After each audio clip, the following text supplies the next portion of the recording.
How's it going? David from Comic Book Investments. So this will be my spoiler review of Black Adam. So you've been warned, spoilers ahead. Anyways, so Black Adam, what did I think of it?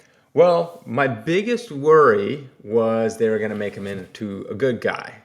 But they kind of did a little bit, but not that much. So there was a ton of him being a bad guy, which I definitely liked a lot. I will say for this movie that it's nonstop action for the most part. Like there's always something happening. There's really no like downtime or anything, especially when it's 2 hours long.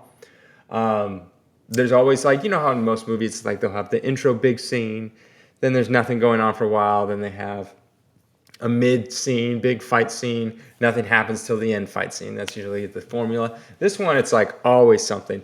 It's funny when The Rock finally shows up. It definitely picks up. It's funny. It's he's pretty evil. It's pretty good. One of the biggest drawbacks for this film, I think, is the little kid. I mean, he's supposed to be a teenager. I don't know how he's old. He's supposed to be 12 or something like that. Just the worst.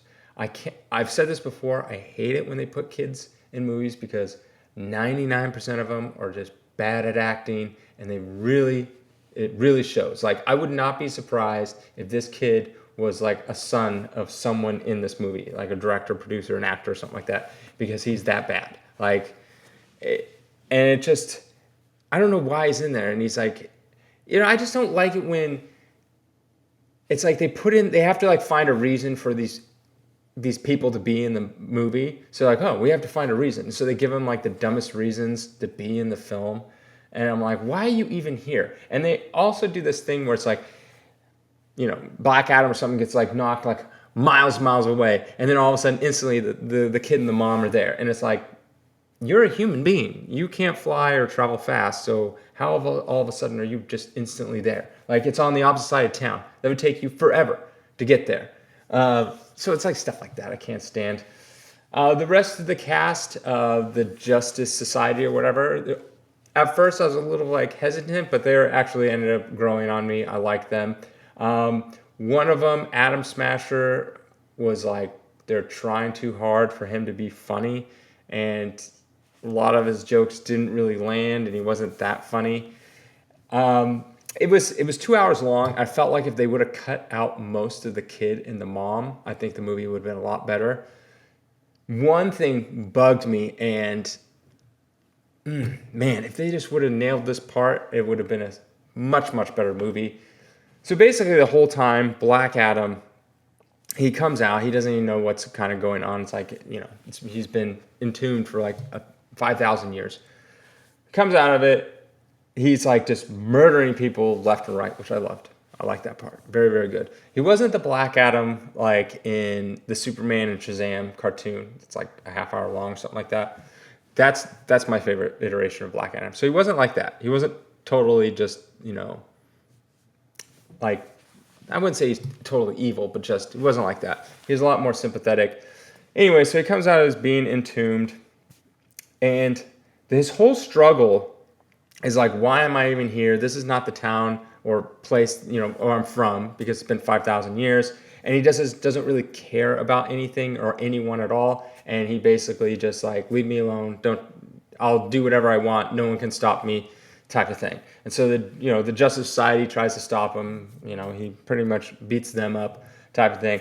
And then there's this part where if they just would have changed this one little thing, it would have made better. So there's a part where the whole time the Justice Society is like, look, we know who you are, we know what you're about, and we need to stop you, and we need to imprison you. And so Black Adam's like, no, you're not going to do that. So they do this one thing where Black Adam accidentally hurts the kid, and he realizes like, okay, I realize my power is too much, and I destroyed an entire civilization before, and since he hurt this little boy that he supposedly cares about, he's like, I realize my ways, and I will say my name, Shazam, and all my powers will be gone, and then you can imprison me for eternity. I don't really care. And they're like, okay, that's what we're going to do. So he basically gives up his powers, and then as soon as he gives up his powers and he goes in this like tomb again, all of a sudden, a little bit later, Sabak ends up being the big bad guy, and he ends up coming, and they're like, oh great, now we need Black Adam back. And it's like, so then they basically, Dr. Fate like does a little mind thing to Black Adam and gets Black Adam back. He says Shazam again and goes and helps everyone. But I was like, all they had to do, because he literally says, I'm giving up my powers and no one should have this power. And then literally within an hour in his time, I don't know, it was maybe like 2 hours his time, and like 5 minutes our time, he basically comes right back. And it was like, he wasn't even gone that long when you're watching the movie. It's like he's gone for like maybe 10 minutes or something like that. And you're just like, I feel like he just goes from, no one should have these powers. I realize it's too much power and people can get hurt, all this kind of, even though he just killed a bunch of, like, hundreds of people. And then he goes, I'm giving up my powers. Then instantly getting them back, beating up Sabak, and then going kind of back to his old self where he's like, no one can stop me. I'm the most powerful. No one better stand in my way. Like, that change. It literally goes from, that's how he was.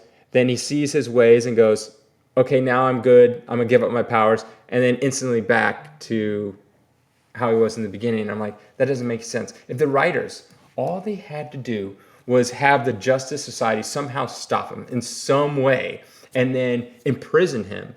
And then Dr. Fate says his little voice thing and goes like, look, we realize that you are bad and you just kind of be want to left alone and all this kind of stuff. This is going to be your one opportunity, and I believe in you, and I think you're actually, there's good inside you or whatever like that. We need your help, blah, blah, blah, typical, line. And then he breaks free, and then you're like, as the audience, you're like, okay, is he going to do the good thing for once, or is he just going to stay evil?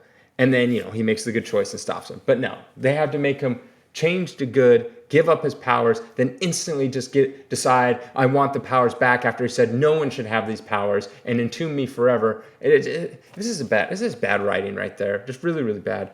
Sorry, I'm going on a tangent knocking this movie, but overall, I think they did a lot of things right. I think it was really good. I like the fact that for the first like 75% of the movie, you just think like he's this ruthless, like bad guy type of thing. Not like ruthless, but like he literally, I'm not even joking, hundreds of people he kills. He's like nonstop killing people. And they make jokes about him killing people all the time in the movie. So I love that part. I'm actually kind of surprised that it was PG-13. I mean, they don't really show any blood, but he literally fries someone into a skeleton like multiple times. Multiple times. And yeah, he kills a lot of people, which I liked. So at the end, spoiler, I'm sure you guys all know this, but Superman appears and is like, we need to talk. But I'm like, you've already established, like, I feel bad for Black Adam because he's like, look, I'm not, like, because what happened was he destroyed a civilization because he got so angry and just went nuclear, right? Big blast, like, pretty much destroyed everything. And so they don't want that happening again. But he comes out of this tomb and he hasn't done anything. And now every single superhero is just trying to beat him up and attack him and kill him for the most part, or kidnap him or like capture him or something like that. And so it's like, but he hasn't really done anything. And you're just assuming he's going to do all these things. And that's why I was like, Superman just shows up and he's like, oh, we need to talk. It's like, he hasn't done anything. He actually technically saved the day. He saved the day from world destruction. And now all of a sudden you're like, all right, Superman needs to go there. And it's like, give this guy a break. Like, I'm like, why? Like, anyways. But overall, I like the movie. There's a couple missteps in the writing right there, I mentioned before. And that kid, oh my God, just get him. Like, they should have cut this movie down like 15 minutes and taken it all from the kid. He's really bad, especially at the end. He's trying to get like the people to, I'm like, why are these? I don't know. Anyways, so other than that, I enjoyed it. I liked it. It had, some funny moments. I thought The Rock was fantastic. I love Dr. Fate. He was great. Hawkman was great. Adam Smasher and I think Cyclone was the girl's name. I mean, they're okay. But clearly, the more seasoned actors were better. The main bad villain, Sabak, is like a nothing villain. Like, there's really no point to it. He's basically just another Shazam, pretty much, but the evil version.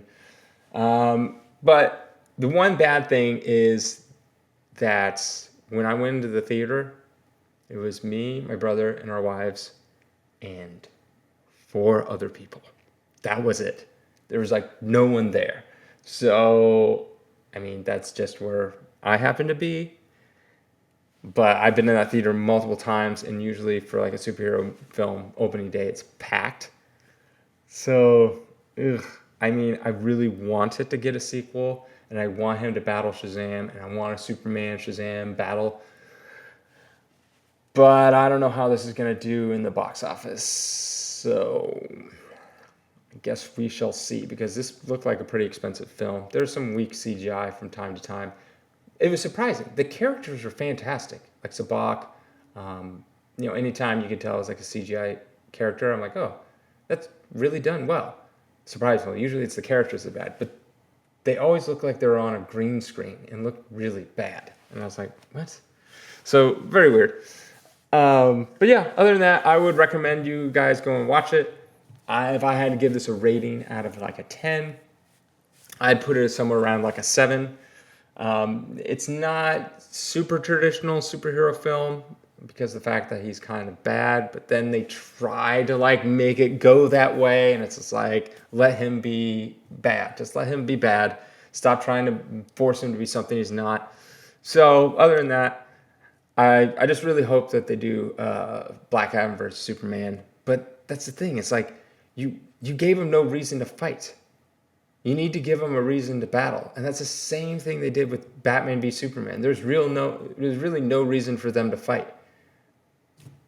So hopefully they come up with something clever. But I know, writers these days are just not that great. It seems like. So I don't know. I'd recommend go watching it. Somewhere around a 7 out of 10.